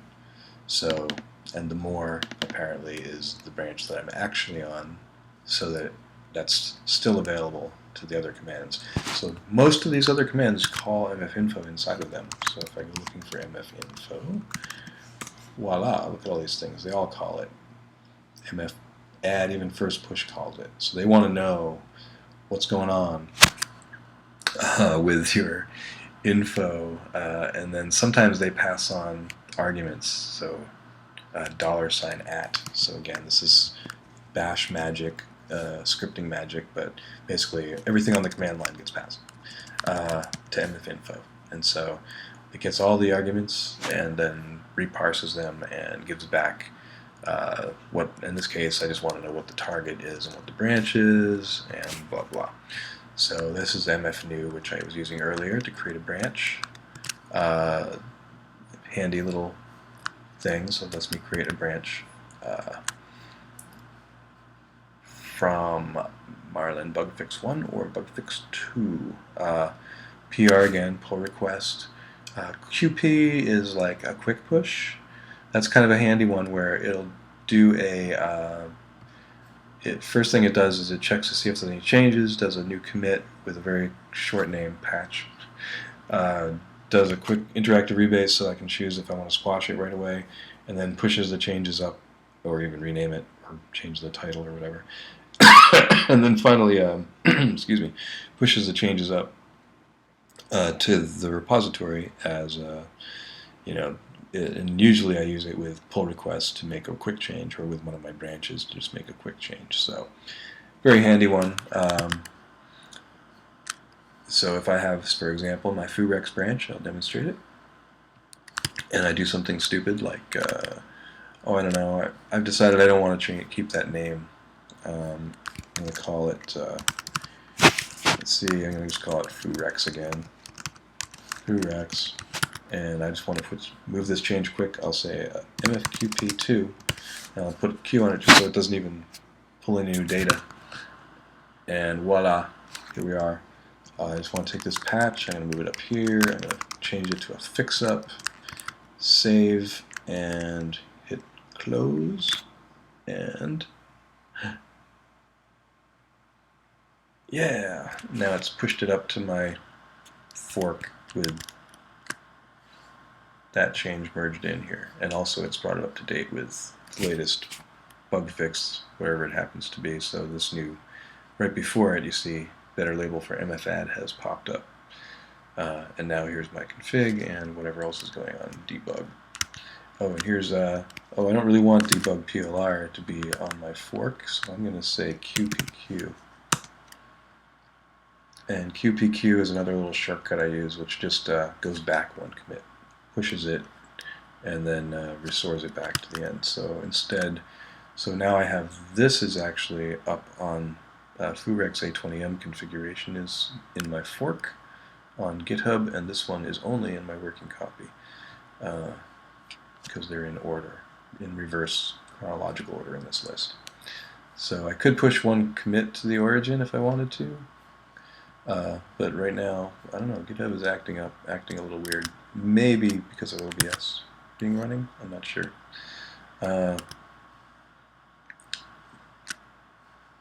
Look at that, all my checks have failed. Yeah, I'm going to come back to that later. So, anything last? One last one is mf up, which I just use if I've got something old and I want to bring it up to date. I'll say mf up 2 q, and what it'll do, or just 2, it'll grab the latest stuff if I don't put q by using git fetch. It'll try to rebase it, and then if everything's successful, it'll immediately push it back up to my fork so that I just have the latest thing ready. It's rebased and ready to go. It's very handy to keep things rebased all the time. Use it on the bug fix 2 branch or a copy of it or whatever, just so that I always have something that's current. I don't want to be making changes on old code and then having that old code come back to haunt me. But always keep the changes so that they fit with whatever is new or updated. And there's just so many changes being made all the time. It's like Rebase just gets past all the having to know. It's like, I don't know what the changes are, I'll just try to get Rebase and see what it tells me. And it'll tell me how much needs to be done. And sometimes cruelly tells me what needs to be done.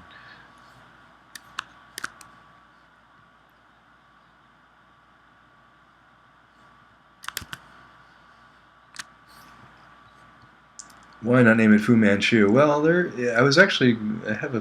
had a naming scheme, but it's kind of fallen apart. So, have I looked at using the AWS Translate service? Actually, that's an interesting one. That's a Mechanical Turk service, I think. That's kind of an interesting idea. I haven't really thought to farm it out because it's sort of like if someone has an interest, they'll do it. I found the interesting thing about Sweden was everybody, of course, speaks really good English, so they don't seem to really care or need it. They might even be like, oh, you know, Swedish, not the best language for expressing these things. You might as well use English. I wouldn't doubt there are a few who would say that, but it seemed like it would be a nice challenge. It would be fun to make, and Swedish and English aren't too far from each other in terms of grammar and like the construction of sentences and ideas, so maybe it wouldn't be too hard, but I always do in translation. I've done a few where it was just by hand and not with any help, and just using by hand. By hand, I mean using Google Translate or something like that, where you translate one way and then you translate back to see what you got.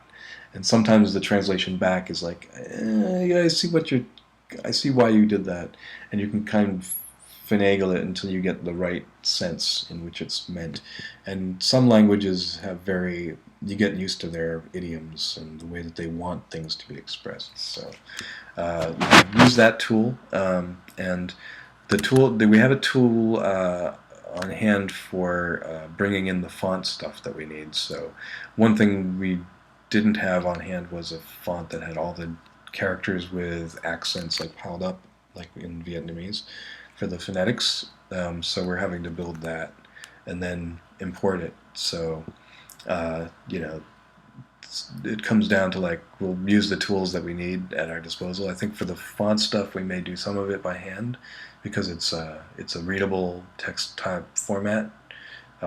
But we may actually, for some others, try and find fonts that have those characters in them.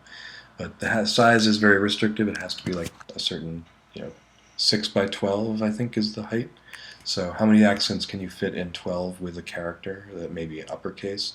There's only, I think, 2 extra spaces above a capital M, and then 3 below, maybe. So yeah, it gets tricky to bring them all in.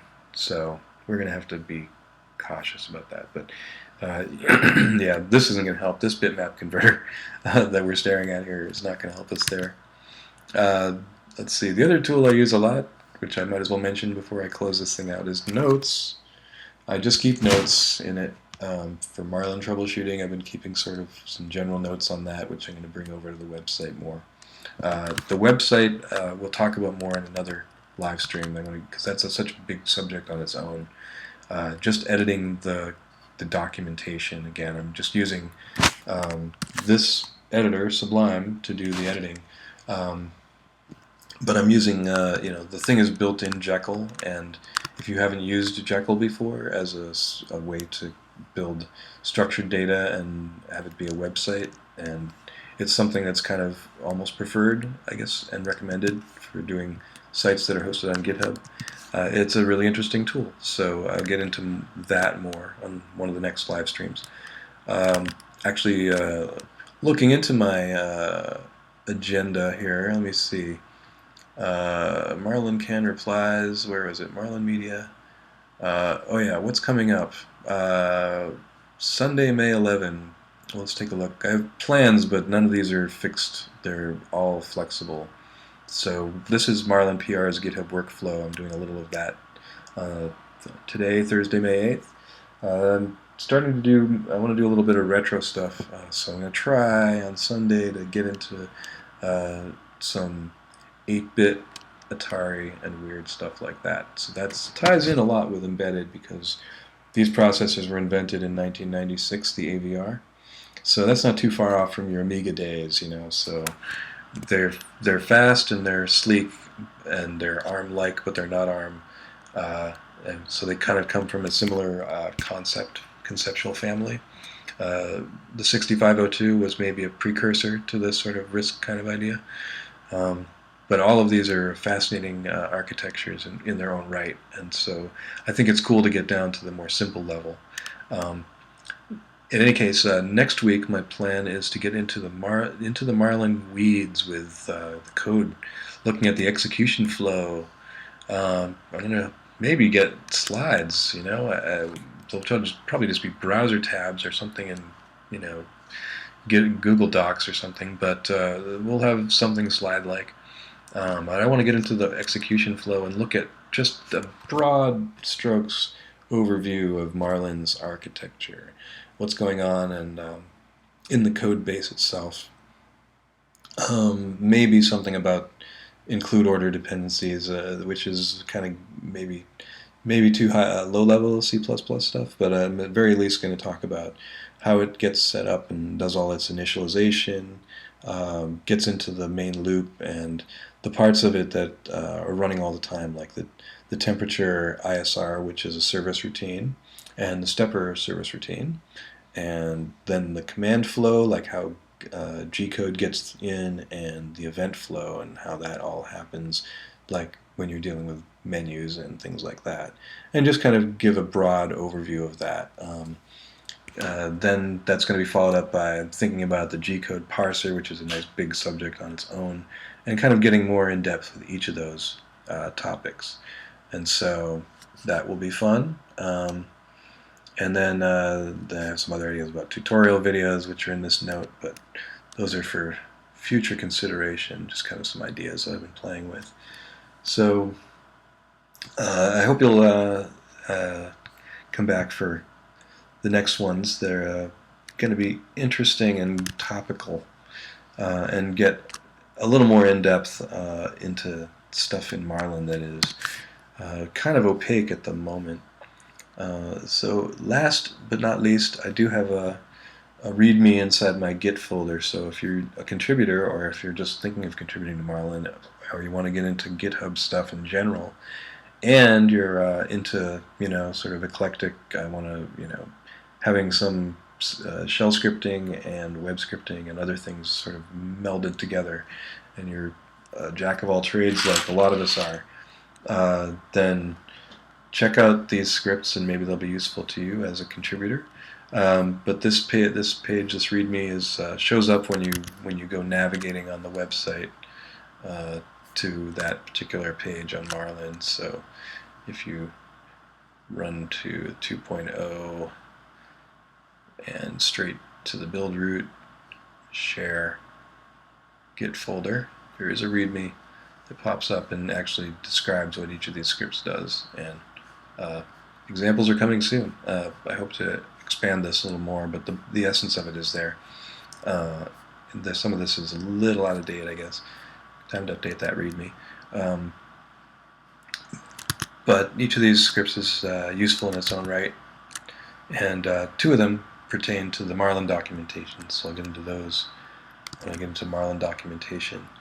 I think the last thing was mf add. Yeah, so you saw mf add, mf new, mf quick push qp, mfr, mfrb. I use it all the time for rebasing. And the last one is for GHTP, which I actually include just for convenience. If you're a GitHub user and you go to cafes and they have like a firewall or something, you can say GHTP GitHub Transfer Protocol H, and they'll change it to all your remotes will now be HTTPS, and so you can actually use them even if it's blocking your SSH. You can change it back with S, and it changes them all back to SSH. But it's just a convenient thing to put all of your remotes, if you have remotes, make them accessible. So you're from your cafes, which I don't work in very often, but I tried to go to one today. Had a coffee, chilled out. If I had a longer battery life, I would have been there much longer. So that's the essence of this Git folder and the tools that I use from the command line. Pretty much demonstrated all of them, and they're just they seem innocuous and simple, and that's the great thing about them. There's not much to say. They just work. They do what I need to do. They get me through the processes that I'm constantly doing all the time.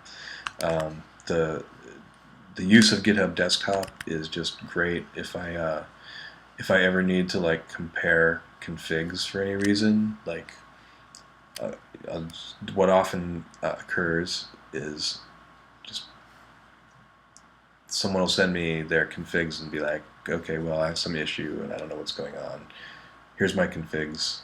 If I want to know what their configs are, what they've changed, I can just copy their config and I can paste it over the default config, and I can run over to GitHub Desktop and I can immediately see, oh, they changed their baud rate, they changed their board to Ultimain, they did all these other things, that made, and they've chosen to do this and that and the other. I'm looking at differences between my foorex config, I guess, rather than the base config, but you get the principle. Imagine if this was the base config, you can see immediately in GitHub Desktop, I can see the differences. So very handy to be able to do that, and then when I'm done, I can just say discard changes. Virtually any Git tool will allow you to do that. Any tool that's diff, well, diff tools in general don't, because you have to have two files that you're comparing. But with Git, you just have the file and you have its assumed current state, which is in history, and you can compare those all the time. So it's really handy to be able to do configuration comparisons and see what's what.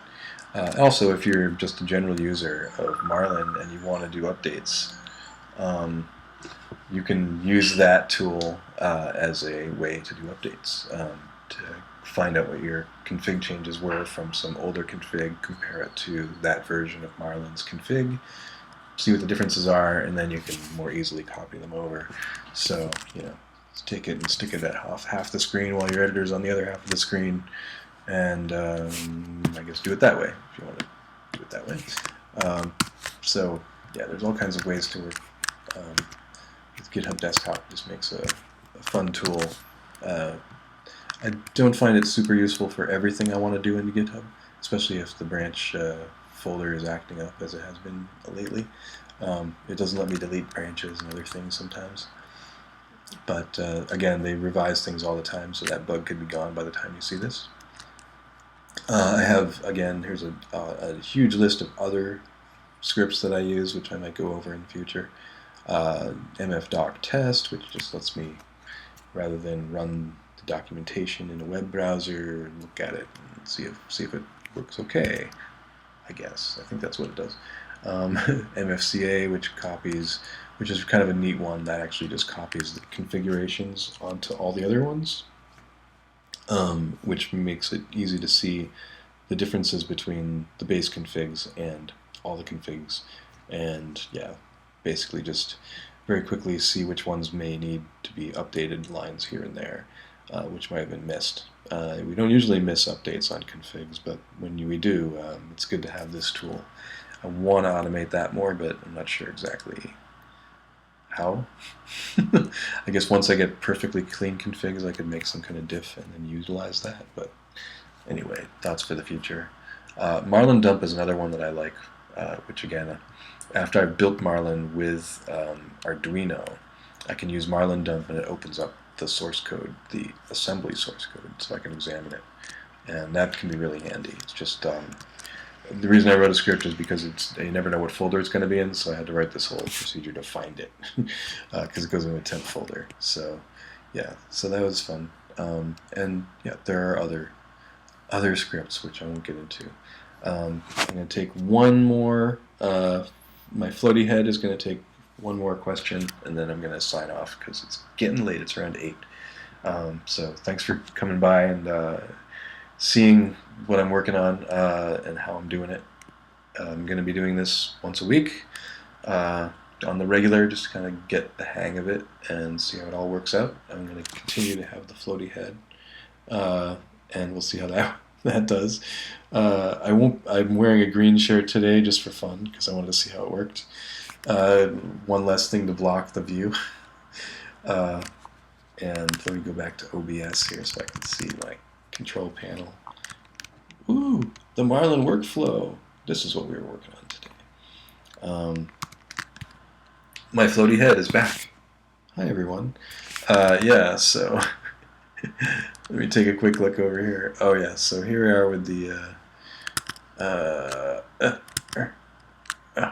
GitHub desktop.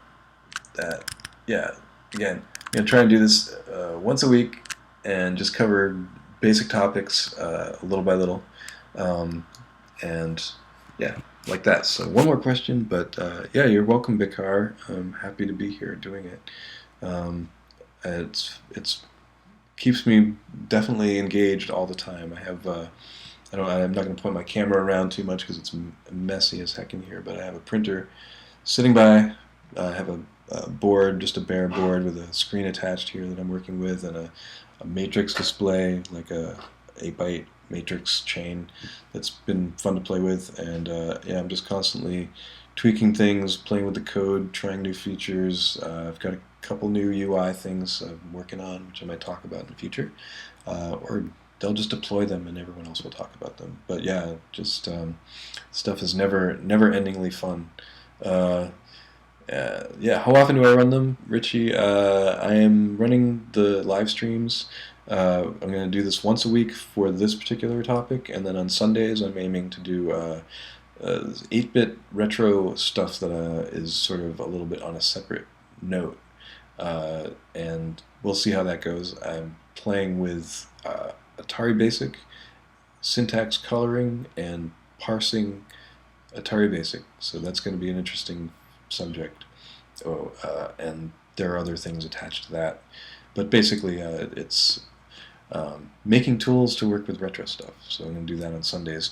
But on Thursdays, it's all about Marlin and different topics in depth. Some of them, I guess, are live. I'm trying to prepare it so I can just go through a sort of a checklist and demonstrate and show things bit by bit. But it happens that I sometimes go on tangents because there's interesting sidelines to each topic that suddenly occur to me in the midst of it. So I plan on doing an hour, but I think these are going to end up being about 2. Um, and good night, Brian. Thank you for stopping by. Um, yeah, allowing flat file will allow you to specify a good config that can be used on something like AWS to do a build and create a downloadable file. Um, well, actually, I wonder if it's necessary. I mean, AWS should be able to. I mean, once you have it set up, you should be able to build from a file system or a database or whatever you happen to have. I wouldn't mind having something like a systematic way to do like build system. I've seen some interesting results with that. Repetier had one for a while on the web. I'm not sure how up to date it is, but yeah, you basically choose your options and do a build and download it. It's always tricky to find hosting for that sort of stuff, but it's an interesting topic.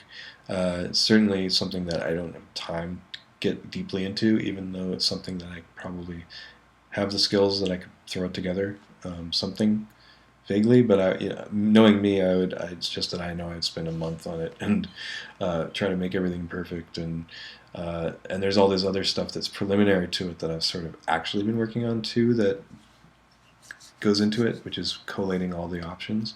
But as it is such a right now, Marlin 2 being such an ebbing and flowing thing where the options still change and still are added to and removed and renamed and other things. I want to wait until that settles and we have a freeze on that before I get into too in depth with it. But it would be great to have something where you could just convert from one version to another, back and forth, whatever. And it would give you all the hints you needed if you did need to change or update options. Or if options weren't available in the older versions, it would tell you that, whatever. Yeah, it'd be great to have tools like that. But again, it's like these things always come up and people always come with millions of ideas, but then the actual implementation is the hardest part. And there is something called Marlin-conf, which you can find, aka JES is the user on GitHub, Ekajes, aka JES, and he has an interesting one. I don't use it because it's not as I just find it faster to use text, but it's an interesting approach.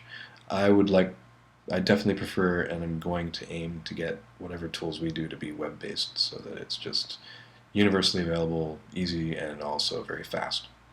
And open source, easy to use. I mean, these other things are open source, but it's like you have to have a library and do an install and have all these other things. Web is it just works, so that's why we're aiming for that.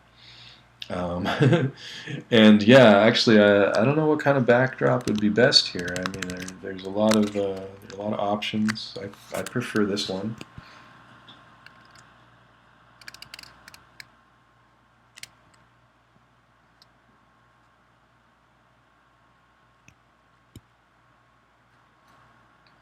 Yeah, it's just cosmic, but yeah, others are possible, certainly.